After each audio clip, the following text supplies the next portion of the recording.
think I'm such a fan of retail that I always knew that there would be a market for that. Like I just knew like I can't be the only person who enjoys going in person. And like I have 3 kids. I'm such a last minute person. I have somehow worked out that I get to go to Paris once a year for the business. I'm like, it's a write-off. I'm going to buy baby clothes. I always wanted to make sure that I was prepared to put the pressure on the business to fill a financial need for myself where I don't know, it feels like a lot of an ask of a new like baby business to pay for everything in your life. And then I think you tend to make a lot of decisions that you probably wouldn't if you weren't so strapped for cash. I think that I heard someone on a podcast or I read something that said, if you're going to be a mom and you're going to be a working mom, you just have to know which balls are plastic and which balls are glass. So try to only drop the balls that are plastic. Most people don't talk about the part where your dream changes, where something you once loved no longer works for you. And instead of forcing it, you let it go and start again. Today's guest is someone who has done exactly that, over and over again. From dreaming of becoming a wedding planner at 10 years old, to building a career in PR at Neiman Marcus, and to starting over 3 kids later in the middle of pandemic. Katherine is the founder of Henri, a children's retail brand bringing global stories, craftsmanship, and intention in one space. But this conversation isn't just about retail. It's about identity, it's about motherhood, it's about knowing when to hold on and when to walk away. And most importantly, it's about building a life that actually fits you and not the other way around. This is Be Anomalous, and I'm Sai Menon. So let's get into it. Welcome to Be Anomalous, Katherine. And it's so exciting to chat with you and to learn about you. So before we get started, tell us a little bit about yourself and just your intro for someone who is new to who you are. Sure. Thank you so much. I'm thrilled to be here. So a little bit about me. My name's Katherine. I own a children's clothing company called Henri. We are a multi-brand retailer. Essentially, we curate some really wonderful brands from all over the world. We're all international brands and we bring them here to the US. We have 2 brick-and-mortar stores and an online store. And we sell lots and lots of baby clothes to caregivers, to aunts, to moms, to dads, all sizes newborn to 6. So our focus is very much babies and toddlers. And I've owned the business, owned and operated, going on 5 years. And wow, congrats. wonderful. Thank you. Yeah, let's go before Frances and Henri. How did you get to this point? And let's start from your upbringing. Sure. I was raised on the West Coast. I'm a West Coaster. So really? most of my life, yes, I was born in California, but we were only there for a few years. I grew up in Seattle. So I was in the foggy, rainy weather for very many years. And at some point, I think about 5th grade, I decided that I wanted to be a wedding planner. And a lot of my decisions after that kind of followed that trajectory. I went to school specifically for that. I couldn't find like a wedding planning degree for college. The closest thing. Did you say at 5th grade? Yeah, 5th grade. Wow. Yeah. I became very That's fixated on you that. Knew what you wanted. I knew what I wanted. A movie I have or a something to do that. I would go like to bridal shows. I had a subscription to Martha Stewart Weddings magazine starting when I was like 13.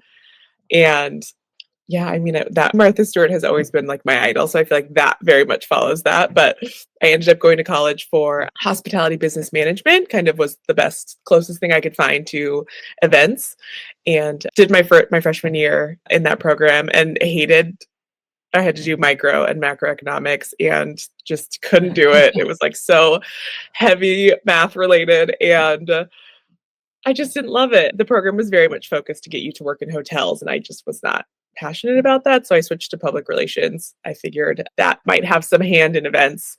So I ended up graduating with a degree in PR and then I went to work in an ad agency. So my path very much kind of followed being in communications and PR. And that's what I thought I would do forever. My background very heavily, I went ad agency and then I went in-house to work for Neiman Marcus on the corporate PR team.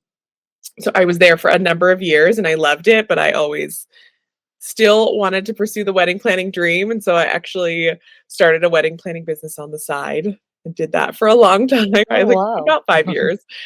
And we eventually, my husband and I moved to California. And so I tried to bring the business with me and but was doing mostly weddings like in Arizona. And I started to work. I found a job with the technology company that that I was using in my wedding planning business. They randomly happened to be located in the same town that we had moved in California. Um, Oh, nice. yeah, it was amazing. So I ended up work for them, and that was a wonderful couple of years. I learned so much about startup culture and working in technology and growing a business. There were like 3 of us would sit around one little itty bitty baby table at this business. And that kind of, I guess, at that time, I knew I really always wanted to have a store, but just didn't know what I wanted to do. And when we were in California, I had started to look for store locations. I don't know for what. I Oh, like wow. thought of a theme or like what I wanted to put in there, but I knew I wanted to. But then my husband and I, but he was recruited by a company in New Jersey on the East Coast. And so we moved here and I had left my job and kind of came blindly because I figured this is such a big transition. We had one baby at the time and then found an amazing opportunity to go back to work for Neiman Marcus. And so I rejoined the PR team at Neiman's and fell in love with everything fashion and retail. I've always loved retail. And at the time, we just had one baby and then 2 babies, and we had loved to travel, and we would often go abroad, and I would always find so many cute kid clothes in other places. And when we were having Mhm. kids, it was so hard to find the same brands here in the States or even anything similar I would have bought, but it was just like, it's hard to find. Yeah. And so that's when the idea really started to percolate about Francis Henry, just wanting to bring all these brands to the US. So that's like a little bit of the background up until when the big shift happened. Wow. Yeah. You like, um, just like trying to listen to all of the stories that you said, and from the start, at fifth grade, knowing exactly what you Yeah. wanted and pursuing that, and then getting to a point, taking the degree, and then realizing that you're not liking it, and then moving away. I feel like you know exactly what you want, but at the same time, you're fearless in terms of moving the path if that's not working out for you. Yeah, and so for someone who is not as sure as you, how did you navigate that? Like, how were you so sure that this is what you want, and then Mhm. that was not working out for you, moving away from that? I've always been someone, which I think is actually not really a benefit. I've always been someone who I have to try things myself. Like I Yeah, have to experience it to know whether this is the path that I want to that's follow, you. which is not good because I'm not great at taking advice.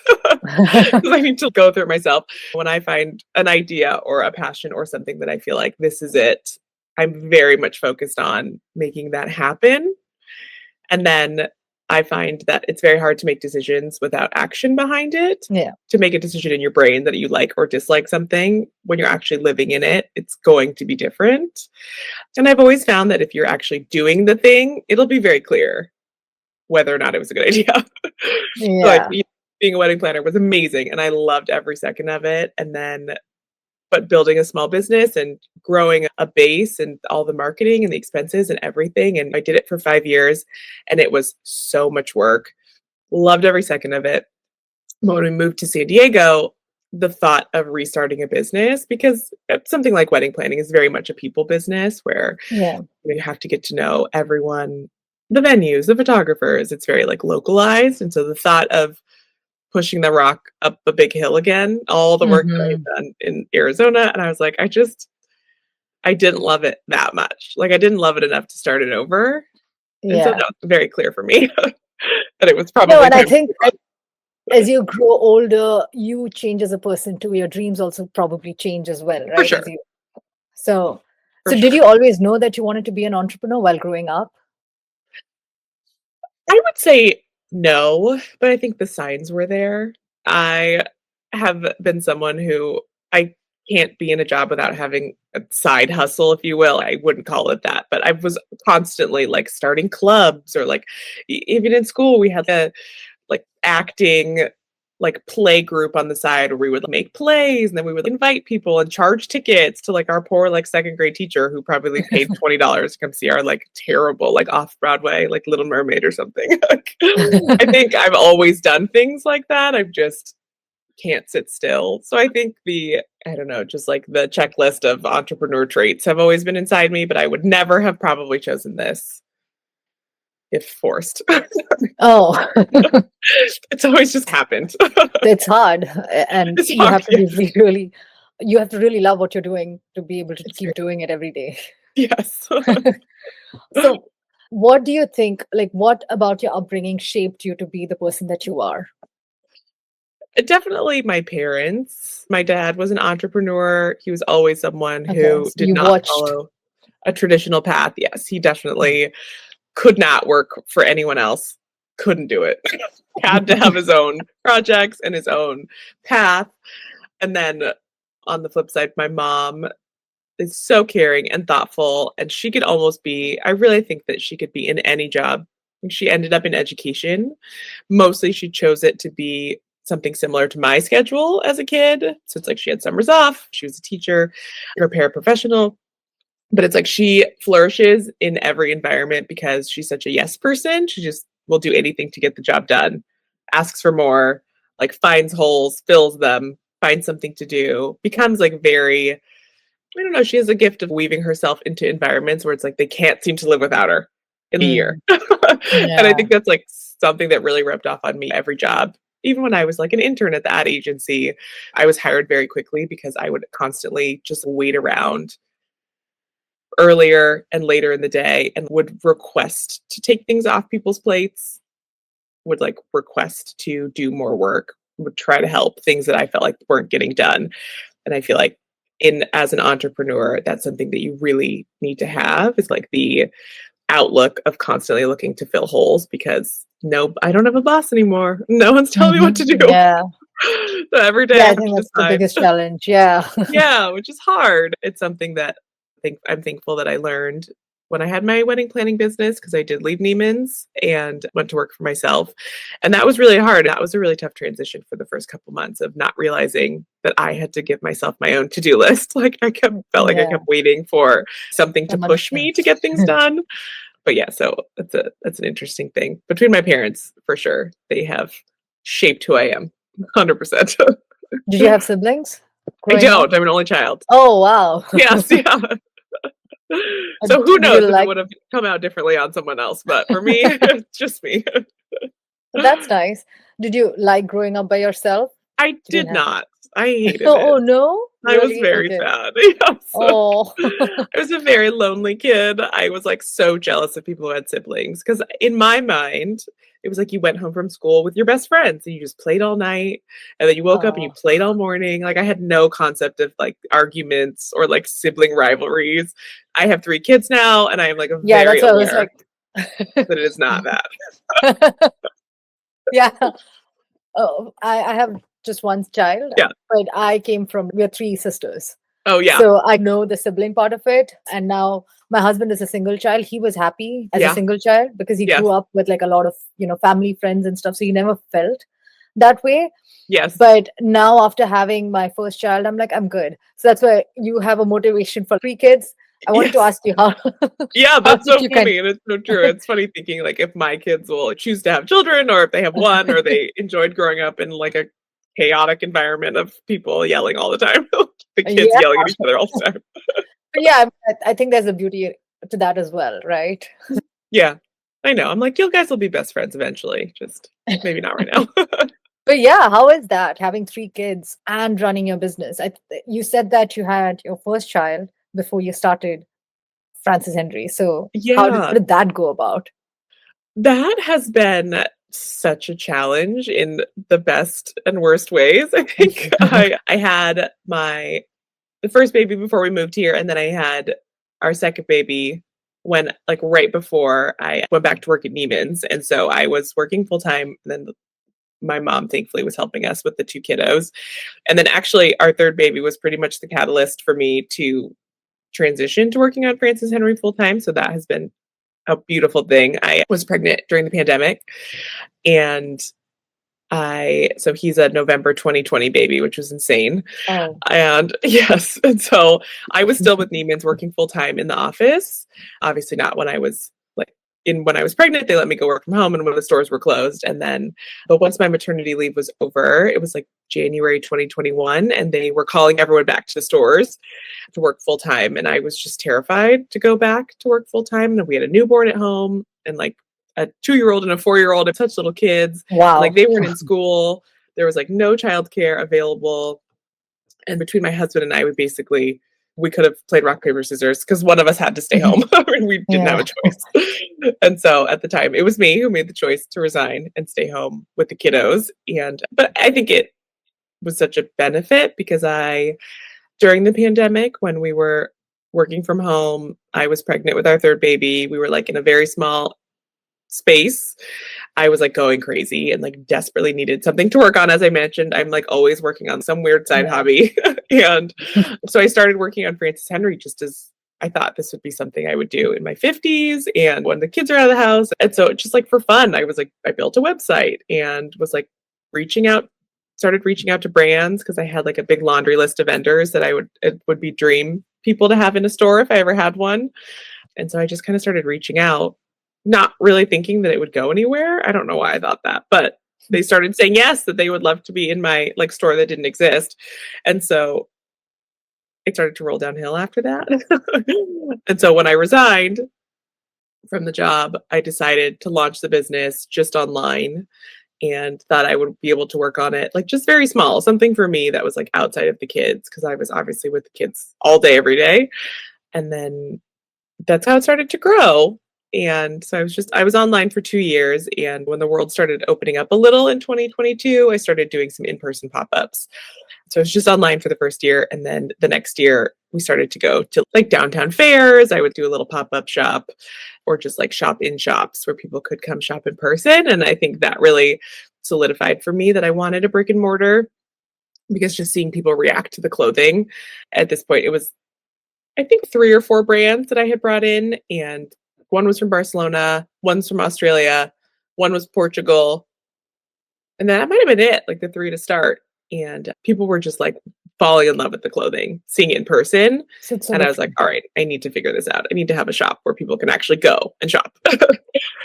So that's so interesting that you say that, like during COVID, and you always had a dream of starting a store, right? Yeah, so I always knew eventually I'd figure something out. With the store. Because people were moving online and the revolution D2C was going on. But then during COVID, again, everyone started like thinking, okay, maybe stores are not the right way to go because it doesn't make any sense. Everyone's moving online. Yeah. And then again, now it's back to omni-channel services. So how did you always know that you wanted a store? And I love shopping in person at like cute stores. I find that's always like the first thing I do when we travel is like looking for cute stores to go into. I think I'm such a fan of retail that I always knew that there would be a market for that. Like I just knew like I can't be the only person who enjoys going in person. And like I have 3 kids. I'm such a last minute person. I like can't plan ahead to buy things online for the life of me. So I'm always like, I need to go pick something up like today. So I'm like, I think there will always be a place for retail. I think there are a lot of closures happening because there's a lot of bad retail out there, but I think that's just like the flow of business anyway. I don't think you'll ever really truly be able to get rid of the channel of in person. I just think it's too important. And I think especially with Francis and Henri, where it's so special with it's creating those special moments, right? So you need to have that in person, the relationship that you build or the feeling that you get in person is very different. It's very different for sure. And I think too, since we do a lot of gifts, like we sell a lot of gifts, and I think people like the ability to put a gift together in person. I think it's challenging to do that online when you're like shopping, even if you're checking out a couple items, you think that they go together, but then you have to wait for it to deliver. And like I don't know, something about being able to like pair things together in person, I find that our customers really enjoy doing. So I think for gifts, for sure, brick and mortar will always be around. Yeah. Yeah. I feel like things keep changing, but it always goes back to the relationships or like For sure. the in person. I think the connect that you make, Yeah. I think since the beginning of time, people have sold things they to other always, people. I think that probably will never go away. Like in-person grading of things, like I think yeah. that's just probably intrinsic in us. So let's go back to the name. How did you choose the name Francis Henry? So my daughter's middle name is Frances. So Oh, I knew that I wanted something with Frances. And then I wanted 2 names. I love the name Henry, especially with an I. But I don't know. I threw out about a million names, like Francis and something, Francis other name, something else Francis. It's just I don't know how I settled finally. I think it was just like looking at names that I love, and I'd always loved the name Henry. We like had 2 little boys after my daughter, and my husband shot down Henry with an I for both boys because he's like, "We're not French. That doesn't work. You can't just decide that." I think it's so cute. it So I is was like, cute. "All right, I'm giving it to the business." So that's where it went instead. It's a beautiful name. You. Another thing that I read was about you was the travel aspect of you and your husband is one of the Mhm. core of your business. So how did you travel with your kids and also start a business? Like it's Yeah. mind-boggling to me that you are able to do all of these things. I'm a very determined individual when I decide I want something to get done. I will admit that we have done very little traveling that's since we had a third. I'm like the first 2, it's easier. The first one for sure. She went to Paris, we went to Switzerland, she went to Mexico. We were like all over the place because my Wow. husband and I like that's what we spend. I feel like if we were to like spend money on anything or to spend free time on anything, like we would always choose traveling. Even like when we were like right out of college, that was always like try to get to Europe was always the goal, save all of our money. And I just love I'm like such a lover of travel and like I just love Europe in just too much probably. I have somehow worked out that I get to go to Paris once a year for the business. I'm like, it's a write-off. I'm going to buy baby clothes. Yeah. Yes. But I think kids, especially like when we first started traveling with my daughter, she was only 6 months old, and that is the easiest time to go. I'm like, they're so self-contained. They just sit in your little wrap. They're not eating food yet. It's like such an easy thing. I wish that I had done more of it when she was that little. Because now, I mean, they are 4, Yeah. 6, and 8, and it's actually Wow. starting to get easier. But there was a window there where it was like no chance. Like we're not taking 3 toddlers anywhere. So when you were traveling, how did you decide which clothing that you wanted to partner with? You said you had 4 partners in the beginning? Yeah, so I had 4. This I feel like the business really started to roll downhill. There was one brand, it's Wilson and Frenchie, who I've loved for a really long time. They're from Australia, and I it was funny when I was pregnant with my daughter, this was like 2016, like a very long time ago. I would spend all my time on Pinterest, like pinning what I wanted her nursery to look like and like clothes. And I kept finding that I was like pinning this one brand, but every time I clicked on it, it would go through to their website and like they were in Australia and it would be like $50 shipping and like it might take forever. And I couldn't find it anywhere in the US and I still couldn't believe it. And so by the time I had my third baby, I was still following them. I had just never bought anything because they were so far away. And I think at that point, I was like so annoyed that I couldn't get him that I finally ordered a bunch of stuff from Australia. And it took 6 weeks to deliver. It was Oh, crazy. wow. But I was like so in love with it. Everything was like the quality was amazing. It was not even that expensive besides shipping. I was like, this is fantastic. And over the years, I had just been saving baby brand names like in a Excel document. But so like that one for sure, that was like my first outreach was to them to just I'm such a fan. I can't believe you don't have any presence in the US. This is crazy. You need to sell your stuff here. People will love it. And then the other 2 were just brands that I had been following for a long time, just on Instagram, I think, and just like looking at their websites but not ordering anything because always like the shipping cost always stopped me in my tracks right at checkout. I was like, I'm not paying $45 for UPS. It's not Yeah. happening for a little baby onesie.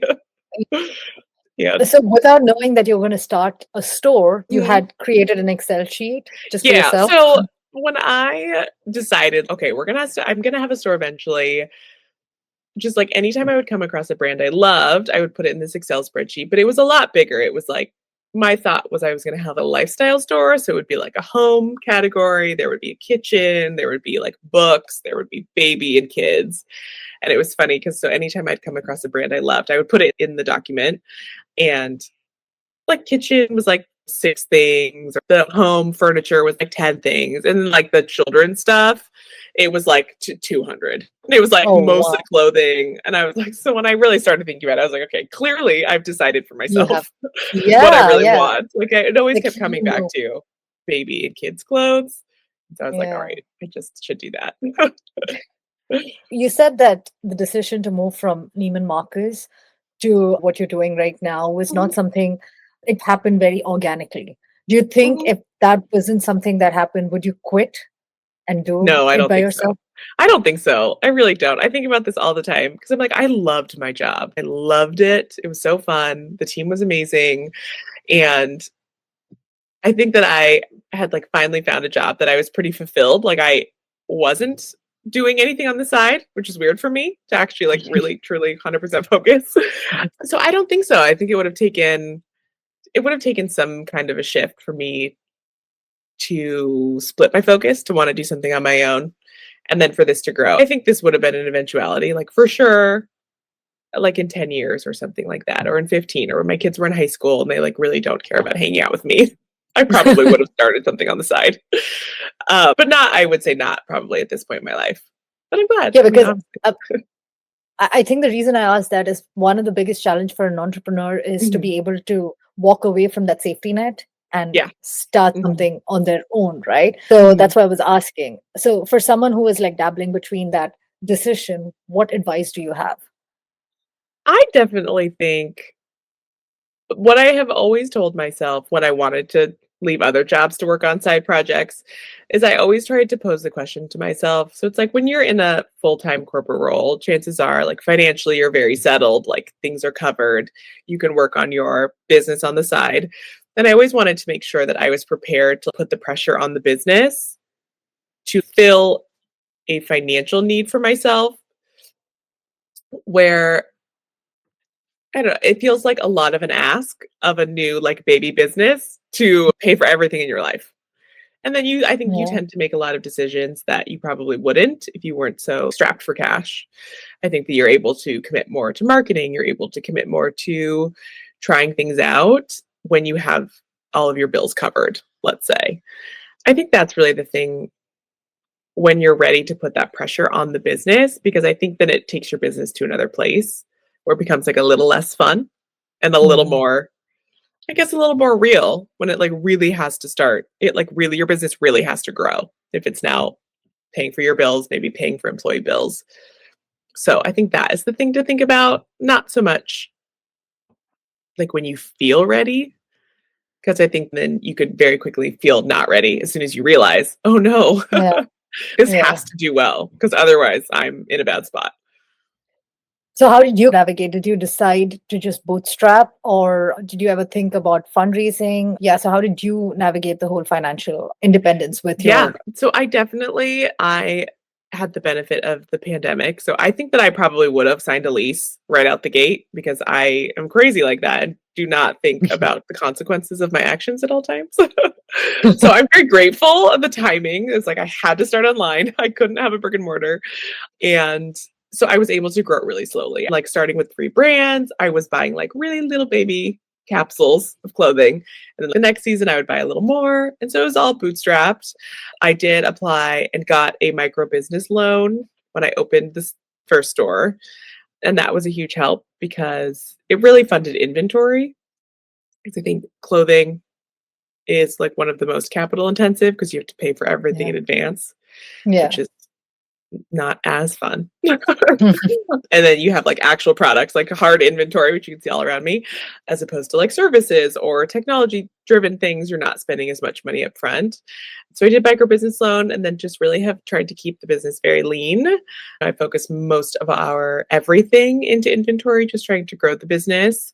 I haven't spent any money. I actually just started last week, like our first Instagram ads, which I've never done before. Oh, wow. Yeah, so it's like we haven't paid any money for advertising or marketing because it's just we just didn't have it. Yeah. If it was here, maybe I would have considered it, but everything we've just been putting into inventory and growing the business small and steady. But yeah, I would 100% consider fundraising. I think that now that we're at a place, we have 2 stores, the dream for the business now that I've been in it and have recognized that there's such a gap in the market for this kind of business. And I realized that's not something that I can bootstrap my way to, like having a national presence with lots and lots of stores, unless like I'm a secret millionaire and I don't know it yet. Just because it's very expensive to open stores. So yeah, Yeah. I'm super open to having capital partners and would definitely go down that path in the future. I think that it is basically like another full-time job going after investment. So that's Yep. certainly something to consider. Finding the right partners. Yeah. Yeah, finding the right partner. We've been very lucky that it hasn't been a must. It's a nice to have. And Yeah. I know what comes with VC investment or angel investment, like the speed and the pressure to grow. So I think I'm like more so open to it now than I was in the past. I have seen what the business can do, and I think that the path to growth is there. So I think that I believe very strongly that it would be like a good time. But yeah, but it would be a lot of work, but I'm open to it. So for someone who wants to start their own store, whether it's in fashion or anything, but a brick and mortar, what advice do you have? I think one of the things that you said, most of the money goes with inventory. Yeah. What about what's the steps that someone who wants to start needs to take? Yeah. I think that starting online was a huge benefit. The barrier to enter is so low online, which is great. You can start. I use Shopify. I'm a huge fan. But to pop up a website and to start selling stuff, I think it's like the $30 a Yeah. month. It's basically no money. And then you can start with inventory at a smaller amount. The inventory increase I had to go from when I was just selling online to then having a store was massive because it was like, I have like shelves to fill now and no one wants to walk into kind of an empty store feels weird. And Yeah. having the online store was great because I was able to not hold as much inventory at all times. So it was less of a Yeah. risk. I think that is, if people are open to it, I think eventually you're going to have an online store anyway, even if you go brick and mortar first. Feels like might as well start online and then roll to brick and mortar once you kind of have your like understanding of how to run the business, like how to ship things and how to sell things, price things, inventory. There's so much learning that happens. I think it was helpful to have that first. Another thing I feel like when you have a store, you Mhm. can't take leave, right? Like you have to be there, you have to be present all the time. Yes. So, how did you decide when you need to hire someone, So especially with three I kids? No, I know. So I will say I am so lucky. We're too lucky. My mom moved here with us and she helps with my kids pretty much every day. I'm Yeah. off on Monday, so do all the mom duties on Monday, but I definitely tailored the business a little bit more to fit my schedule with I think, I don't know how much longer I can keep that up, but we're closed Sunday, Mondays, and we are open from 9 to 4. So it's definitely like a little sliver of hours, but also knowing who I'm catering to, moms of little kids. For the most part, like we're in by 4:30, like we're not going shopping. Yeah. But I made my first hire. So I opened in September and then Claire came on as a part-timer, I think March the next year, March, April, so 6 plus months in. But I was here full time. I'm still here full time. And I brought her on because I felt like I was like going crazy with all of my to-dos, like between Yeah. personal and store. And it was just like, Yeah. oh my goodness, there's so much. And it's just me. And when I had reached out to her, because I had known her as an acquaintance from before, and I literally said, I don't know if I need to hire you to help me with my kids or to help me with the store or to help me with like my life, like my appointments. Like, I don't know, but I need help. And so she came on as just like a very much part timer. She was, I think, 2 days a week for 4 hours to start. And then it was like 3 days a week for 4 hours. So it was like very gradual. And because it's like there was training involved and she got up to speed so fast. And then it still probably took me 6 months before I like left her with the store alone. like, like needed to Yeah. like very slowly peel away. But it just was amazing to have someone else to run ideas by and then also divide and conquer a lot of the back end shop to dos. But it was hard. I was terrified to be Yeah. able to pay someone. That's like a Yeah. scary No. thing. Yeah. And also, it's hard for you to be able to do everything too. Like For sure. it's such a, you have to figure out the balance, right? Yes, that was definitely not sustainable. And when Yeah. I first opened, as I mentioned, we're very lean. I was like, I can't hire anyone. Like, I'm just going to do everything. And even if I could have hired someone, I'm glad that I didn't. I needed to know what the flow of traffic was, like when do people shop? What do people need? How many online orders am I processing a day? Just how, I think if someone had started then, I would have had no idea what to tell them to do. They would have just been standing around and looking at me like, what next? So I mean that goes to the question that, like, when you started, you keep yourself motivated. That was some, like, a challenge that you mentioned, right? Coming from a job where you're told what to do, and goals where you had to set goals by yourself and then figure out what you Mhm. need. And especially with business, I feel like it's the goals that you set, so you can make it how much ever smaller or bigger as you want. So Yeah, how did you keep that I up? definitely set very low goals at the beginning. What do I need to do to pay rent and to pay Yeah, keep the lights on? What are like the really low, what I have to hit? yeah. And then where do I want to see it go? The nice thing about at least my business is it is very inventory oriented. So it's like I know how Mhm. much if I sell X amount, I know how much I'm going to make.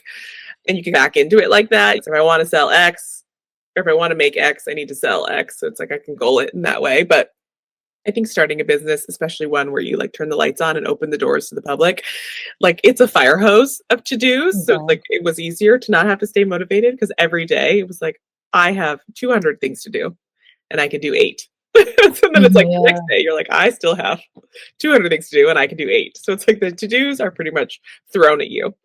Yeah.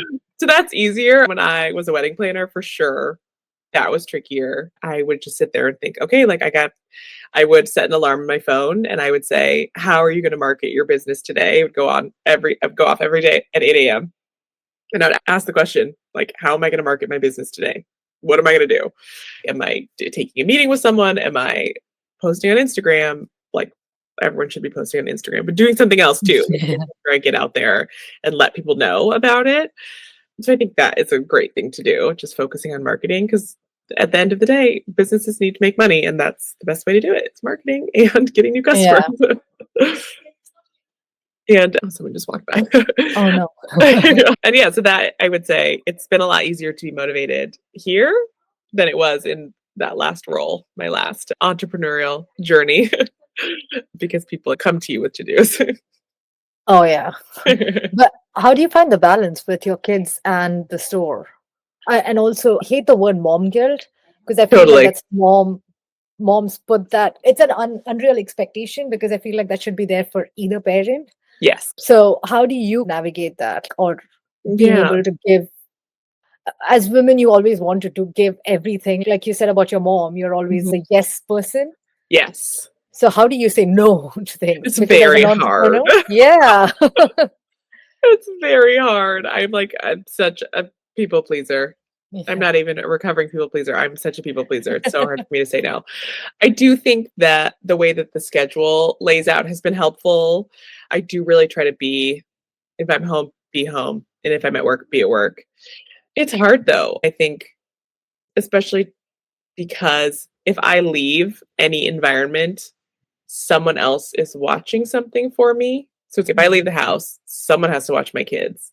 Yeah. If I leave the store, someone has to watch the store. So like at all Yeah. times, it almost feels like I'm asking favors of people all the time, which is like not Yeah. a great feeling.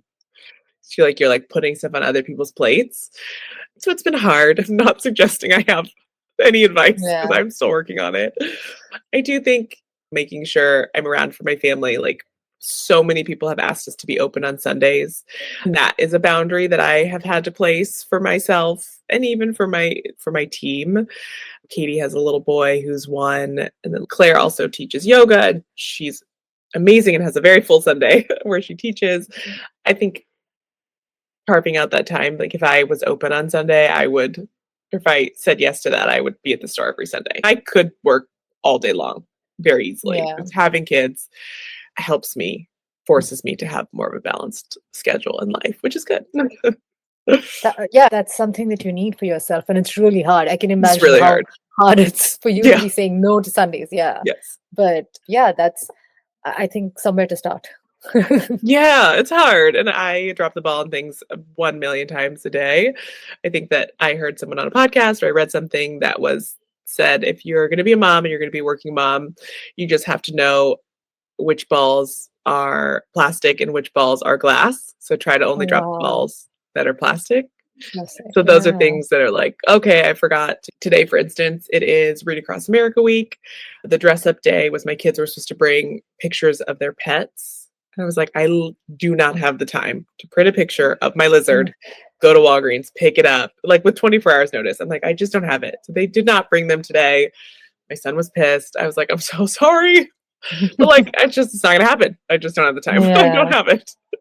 No, and sometimes you just have to be okay with that. That doesn't Exactly. define who you are or Exactly, the and I'm role like, that you "Today play. Yeah. was a fail," but I'm like, other things, Okay. like, I would never miss a performance, I will never miss a game, like, I will never Yeah. miss the glass balls, if you will. Those are the things that, like, I would rather close the store and just have no one here than miss something at my kid's school, so I think it's the definition of success keeps changing in your life. Mhm. How has that changed, and what is the definition of success for you today? I, unfortunately, would say that I dream very big for this business. Yeah. Unfortunately, That's not unfortunate. no, I That's know. something that you should.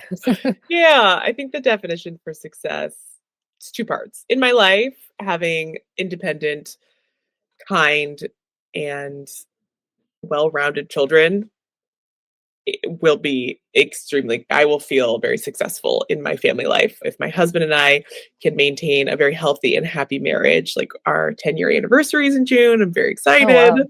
And just like Congrats. continuing to grow together, like that is a huge success in my personal life. I think in my professional life with Francis Henry, I will feel successful when the business continues to grow, and I would like to see it grow very big. Like I would love Francis Henry to be a national brand. I would love to have 10 stores. I think that we have no competitors in like the Yeah. multi-brand children's space. There are no national stores out there who are selling kids clothes. Like obviously Target has a section, J. Crew has crew cuts, but there's no standalone kids multi-brand stores.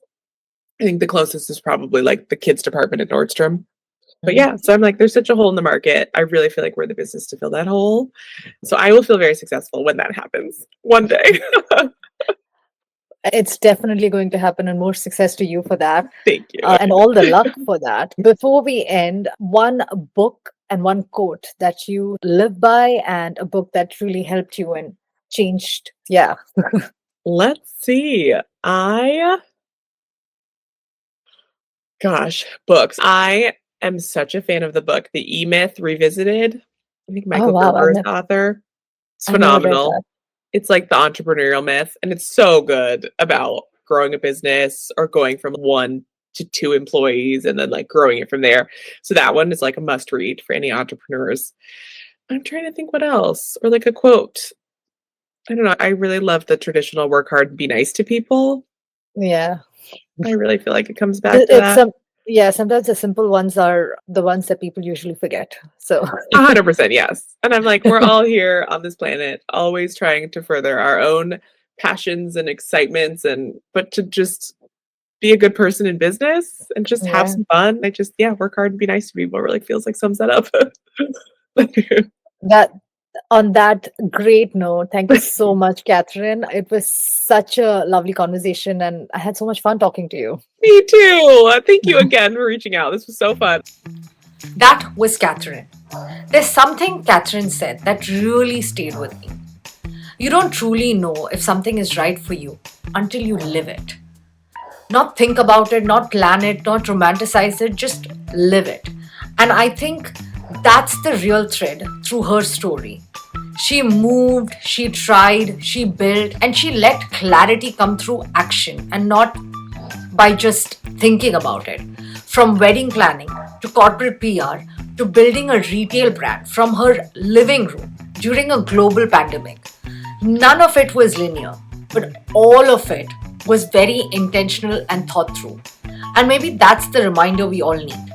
You don't need a perfect plan, you just need the courage to start and the honesty to pivot when it no longer feels right or no longer works for you. It's fine. If this episode resonated with you, take a moment to reflect. What are you holding on to that you have already outgrown? And what would it look like to trust yourself enough to change the direction and figure out what you want next? If you enjoyed this conversation, please share it with someone who is living in between and who would really appreciate listening to this. As always, I'm Sai Menon, and I promise you I'll be back again with more stories. So please subscribe, share, like. Until then, be bold, be real, and be anomalous.